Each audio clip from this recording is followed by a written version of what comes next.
sheekh albeledka magaalada Caynaba sheekh Maxamed Siraad Dakhare ayaa dad tawaalaysan oo gaadhaya ilaa 100 qof waxa uu maanta u qaybiyay deeq lacaga taasoo ka timi muxsiniin reer Soomaaliland oo ku dhaqan magaalada Birmingham ee carriga Ingiriiska. Deeqdaasi lacagta ayaa dadkan u qaybiyay waxay ka kala yimaadeen magaalooyinka Caynaba iyo Wadaamago. Waana kan ugu horreyn sheekh Maxamed Siraad Dakhare oo ka warbixinaya deeqdaasi lacagta ah ee maanta u qaybiyay dadkaasi masaakiinta.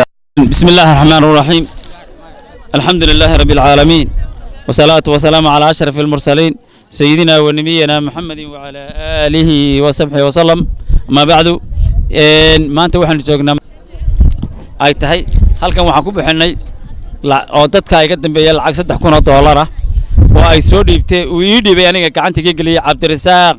سعيد حاجي آذن اللي يراهو لعكتها وستحكون $1 oo ay laga soo ururiyay ay soo dhiibeen dad muslimiin ah oo masaajidka Al-Nuur Birmingham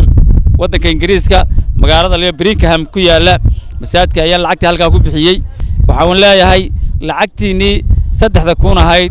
ee uu dhiibay Cabdirasaaq Siciid Xaaji Aadan waana dadka iga dambeeya waa 100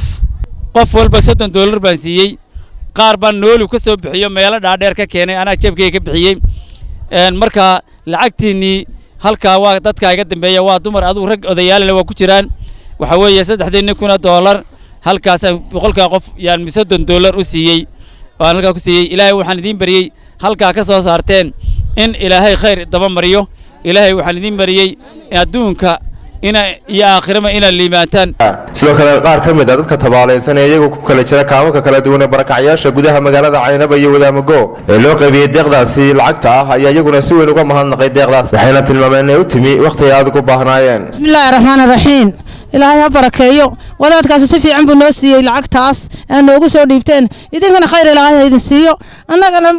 dhacamo shifal ilaahay nooga dhigo isagana khayraadkiisa ilaahay ugu barakeeyo hanoogu siyaadiyo idinkana khayraad baan idin rajaynaynaa ilaahay waxaan uga rajaynaynaa dadkii noo soo diray iyo ilaa halkay ka timi